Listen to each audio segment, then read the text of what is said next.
Welcome back, everybody. The tragic suicides of Kate Spade and Anthony Bourdain last week have sparked a public conversation about suicide and mental health, with many individuals coming forward to reveal their own personal struggles. And our next three guests are here to share how mental illness has touched their lives and the charity they've created to bridge the gap between the availability of treatment programs and the growing need for these services. We have Alan Doyle of Great Big Sea. We have Brendan Paddock and Dr. Andrew Fury, all co-founders of Dollar a Day. So tell us more about what you guys are doing with this project. Thanks so much for having us on. Yeah, our idea was a very simple one. It kind of started in St. John's, where we're all from, and there was a Water Street is the main street that runs along St. John's, and the Great Big Sea studio was down on one end of Water Street, and I lived down the other end, and I used to walk down every morning to the studio, and I gave a guy $1. Just about every day I passed by, I gave this guy in the street $1.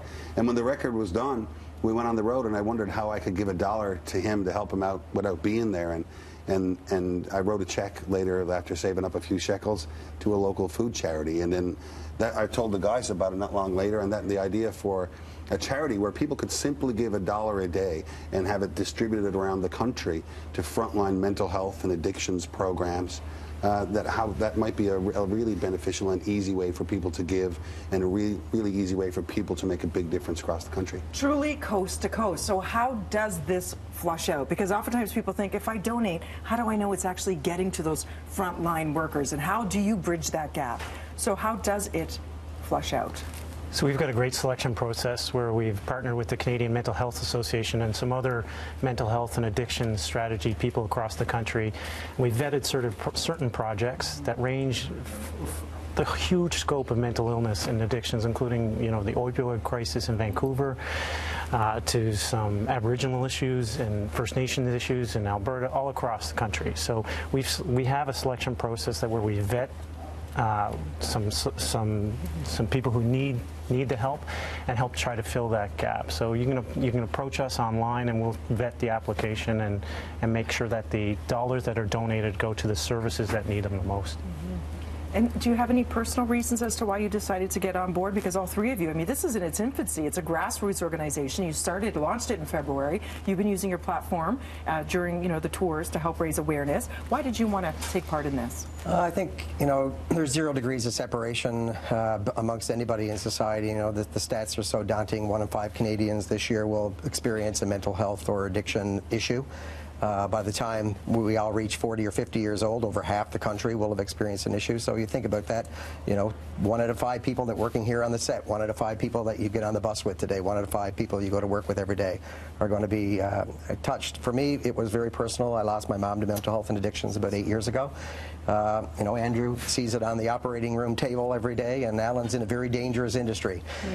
So we all have our special reasons, and it's just so close to everyone that, we're all impacted. Alan, we mentioned that you were on your tour, and you were talking about this with everybody. How have people responded so far? People are so grateful that it's become a platform, and you guys are talking about it on the news, this week. And then I think people are finally grateful that it's become an easy topic to talk about. And I certainly grown up in a rural place like I did. People talked about people down the road with a broken arm, but they were less likely to talk about somebody down the road that had anxiety or had a mental health issue or had an addictions issue or whatever. And I think a lot of people, probably assume that one is not treatable like the other is. And of course, a broken arm is treatable with a cast, and mental health and addictions issues are also treatable. And the frontline programs and facilities just don't have enough money. And so our goal is a simple one. Go to $1day.ca, sign up to become one of our donors, and we'll deliver those dollars to the frontline places that need it.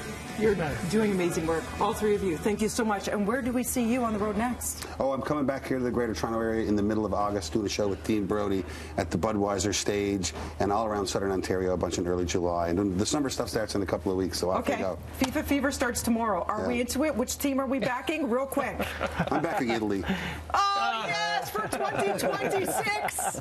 Are we picking anybody? I knew I loved this man. Not just his hair and his voice. And I got to cheer for every Caribbean and Central American country in there. Mr. Bahamas? Yes. I'm going to have to go with Italy. I mean, how can you? How can you not? How can you not? You know guys got a few more yet. Nice knowing you. Catch that show in St. John's beginning August. Hi. Yeah, well, just wait a few more years before you're going to see Italy in the World Cup. Oh, please. $1day.ca, everybody. Do some good. We'll be back with more BT right after this.